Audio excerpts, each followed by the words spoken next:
ബംഗ്ലാദേശ് സൈന്യത്തിൽ ഒരു അട്ടിമറി ഉണ്ടാകുന്നു എന്ന സുപ്രധാനമായിട്ടുള്ള റിപ്പോർട്ടുകളാണ് ഇപ്പോൾ പുറത്തു വരുന്നത്. പാകിസ്ഥാൻ ബംഗ്ലാദേശ് സൈന്യത്തെ ഹൈജാക്ക് ചെയ്യുന്നു എന്നാണ് ഇപ്പോൾ മനസ്സിലാക്കാൻ സാധിക്കുന്നത്. ബംഗ്ലാദേശിലെ സൈന്യത്തെ പാകിസ്ഥാൻ ISI ആണ് ഹൈജാക്ക് ചെയ്യാനായി ശ്രമിക്കുന്നത്. ബംഗ്ലാദേശ് സൈന്യത്തിൽ തീവ്രവാദികൾ പിടിമുറുക്കുന്നു എന്ന റിപ്പോർട്ടുകളും പുറത്തു വരികയാണ്. ISI ബംഗ്ലാദേശ് ആർമിയെ അട്ടിമറിക്കാൻ ഒരുങ്ങുന്നു എന്നാണ് ഇതിന്റെ പൂർണ്ണാർത്ഥം. ലഫ്റ്റനന്റ് ജനറൽ മുഹമ്മദ് ഉമർ ഫൈസ് ഉർ റഹ്മാൻ ഇയാളുടെ നേതൃത്വത്തിലാണ് ബംഗ്ലാദേശ് ആർമിയിൽ ISI അട്ടിമറിക്ക് ശ്രമിക്കുന്നത് എന്നാണ് മനസ്സിലാക്കാൻ സാധിക്കുന്നത്.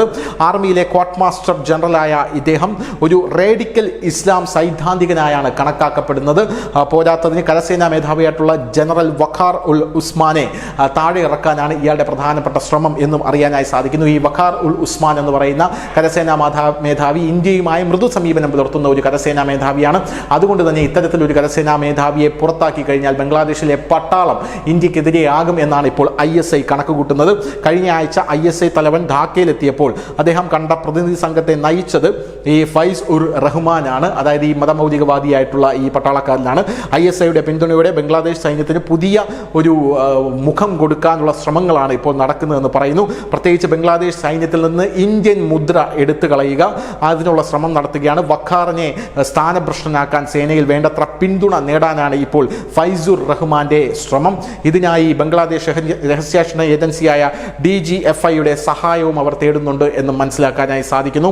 വഖാർ ഉസ് സമാൻ കേന്ദ്രീകൃത പ്രത്യയശാസ്ത്രമുള്ള സൈനിക നേതാവായാണ് കണക്കാക്കപ്പെടുന്നത്. പോരാത്തതിന് ഇന്ത്യയുടെ പിന്തുണക്കാരിൽ ഒരാളായ അദ്ദേഹം അതിർത്തിയിൽ ഇന്ത്യയുമായുള്ള സമാധാനവും സഹകരണവും നിലനിർത്തുന്നതിൽ നിർണായകമായിട്ടുള്ള പങ്കാണ് വഹിച്ചിരിക്കുന്നത്. ഇദ്ദേഹത്തെ പുറത്താക്കുന്നതിലൂടെ തന്നെ സൈന്യം പൂർണ്ണമായും ഇസ്ലാമിസ്റ്റുകൾക്കും പാകിസ്ഥാനും കീഴ്പ്പെടും എന്നാണ് ഇപ്പോൾ അവർ കണക്ക് കൂട്ടുന്നത്. ഇസ്ലാമിക ശക്തികൾ രാജ്യം കൈയടക്കിയ ശേഷവും തീവ്ര ശക്തികളിൽ നിന്ന് സൈന്യത്തെ സംരക്ഷിക്കാൻ ഇതുവരെ വഖാർ ഉസ് സമാൻ എന്ന് പറയുന്ന അവിടുത്തെ കരസേനാ മേധാവിക്ക് കഴിഞ്ഞിട്ടുണ്ട്. എന്നാൽ ഇപ്പോൾ ഇദ്ദേഹത്തിന്റെ ദിനങ്ങൾ അവസാനിച്ചതായാണ് പല മാധ്യമങ്ങളും പറയുന്നത്. വഖാർ ഉസ് സമാൻ കാരണമാണ് ഷെയ്ഖ് ഹസീനയെ സൈനിക വിമാനത്തിൽ ഇന്ത്യയിലേക്ക് സുരക്ഷിതമായി വരാൻ സാധിച്ചത് എന്നും ഇപ്പോൾ പറയപ്പെടുന്നു. യഥാസമയം ഷെയ്ഖ് ഹസീനയ്ക്ക് ഇത്തരമൊരു സൗകര്യം ഒരുക്കിയില്ലായിരുന്നെങ്കിൽ ഷെയ്ഖ് ഹസീന കൊല്ലപ്പെട്ടേനെ എന്നുള്ള റിപ്പോർട്ടുകളും ഉണ്ട്.